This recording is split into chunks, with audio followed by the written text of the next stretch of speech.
Hi, I'd like to continue the discussion of the slideshow, and I had some questions about how to solve the stretch challenges, which were to add some buttons and add indicators.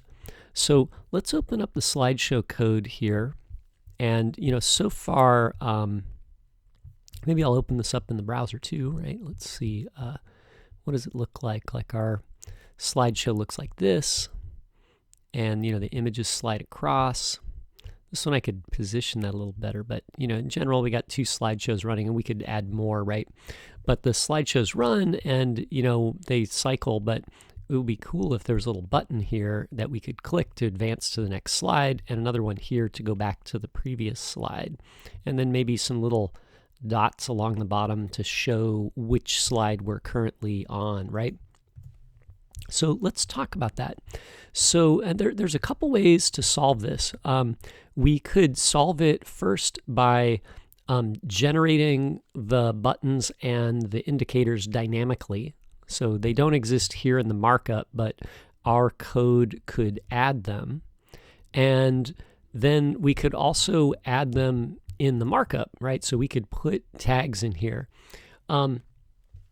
The pros and cons are basically, if we have the code generated dynamically, then it'll always be there, and the user won't have it, or the end developer won't have any control over what it looks like, right? If we have the end developer put the markup in here, then they'll have to do more work, but then they'll have control over it, right? This is the strategy that Bootstrap uses, right? So Bootstrap requires that you actually include markup for the indicators and the buttons. So why don't we follow their lead, because they may have thought this through and kind of weighed the pros and cons and decided that actually adding the markup is maybe the better choice, right? Though that's not necessarily the only way to approach it, right? Okay, so how are we going to do this, right? Let's see if we can solve it here. So remember, I've created two slideshows here. So I have a div, that's a wrapper, and then inside here I have the slides inner, right? And the slides right here move within this element, okay?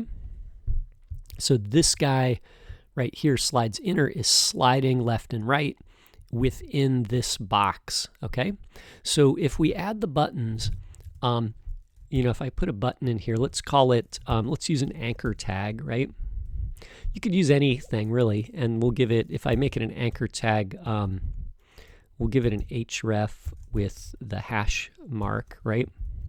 And then I'll give it some class names to control it, right? So I'll say, how about, we're using MS slideshow right here so we don't clash with other names. Why don't we use MS next button, right? And then I'll make an MS previous button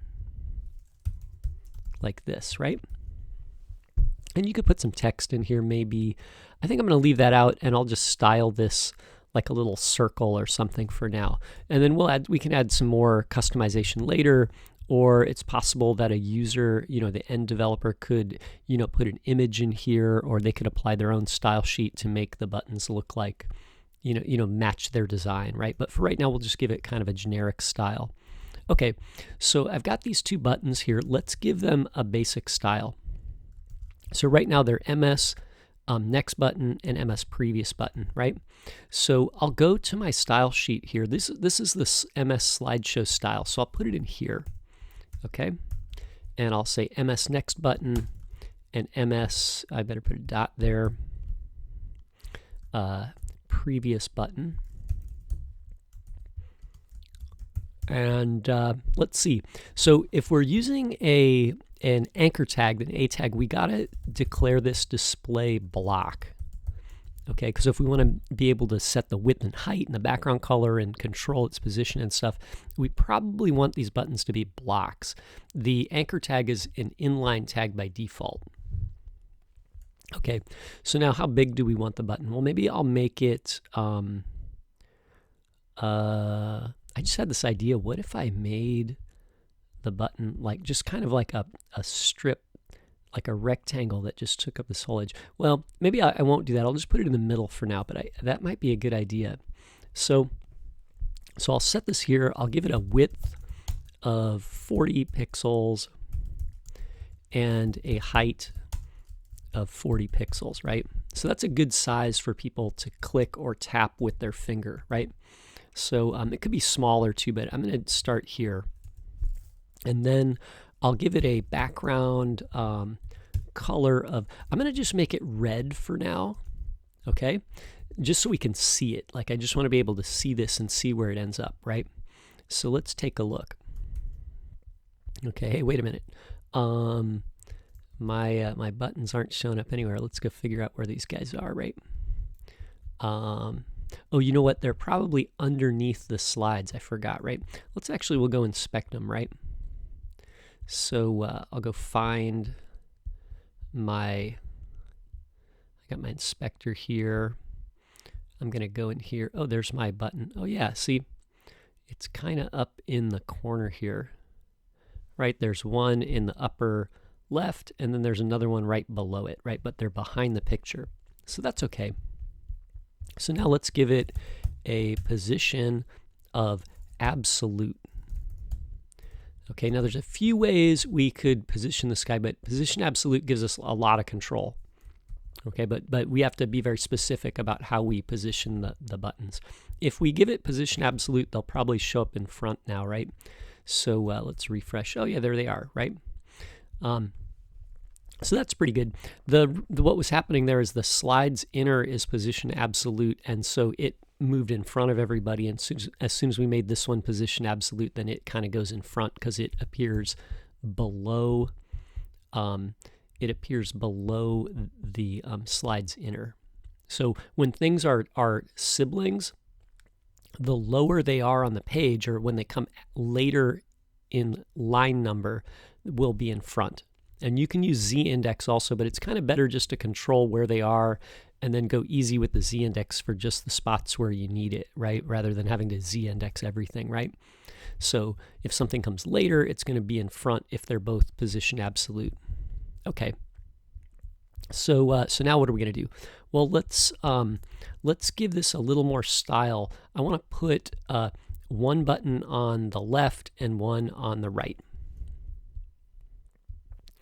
So let me go get my my CSS here, and what we'll do is we'll say, let's actually position these both vertically first. So I'll say top of 50%, and if you look at this, you can see that that 50% line is actually right at the top edge. The distance from here to here is the same as the distance from here to the top edge, right? Okay. Because we're 50% from the top. So in order to move myself up, I'll need to go up half the height of the thing. And there's a couple ways to do that. You can, if you know the height, we could just subtract, 20 pixels here using calc. So you could say calc minus 20 pixels, and that would put us right in the middle. If the size here might change and we don't know how big it is, then this doesn't work. So the other method we can use is we can use transform, translate, and then what I want to do is translate 0 on the x and negative 50% on the y. So translate takes two properties. The weird thing about this one is usually 50% is 50% of your container or the screen or something. 50% for translate is 50% the size of the element. Okay, so if I do this one and then I refresh, you can see it looks the same as before when we subtracted 20. Okay, so that's pretty good. Now let's move the next button to the right edge and the previous button to the left. So I'll make a style separate for each. So I'll get the next button, and you are going to be right of 0. Okay, so that should move it 0 pixels from the right edge. Okay, and actually I guess I don't even have to set this one. It's just going to be there on the left side automatically. But I think I'll just explicitly say that you should be left of 0 for the previous button. Okay, so that's looking pretty good. Let's do one thing. This color is really bugging me. Let's make it RGBA and then make it 255, 255. So that's white, and then I'll make it 50% transparent, 0.5, right? And then there we go. And actually, maybe I'll do right of 1 M, left of 1 M, and then maybe up here we'll do border radius of 50%. So we'll just make our buttons round for now. Move them in a little bit, and then maybe we'll draw a little arrow on there later. But anyway, that gets us started. And then you can see if I hover over them, I'm getting the hand. And so now we just need to listen for some click events on these buttons, and then channel that into our JavaScript code. Okay, so that's a pretty good start on the button problem. See how far you can take it. Essentially, you need to add an event listener to each of these buttons. Give that a try on your own, and then I'll follow through with the next video and show you how to do that if you know, and you can check your work. Okay, so thanks a lot.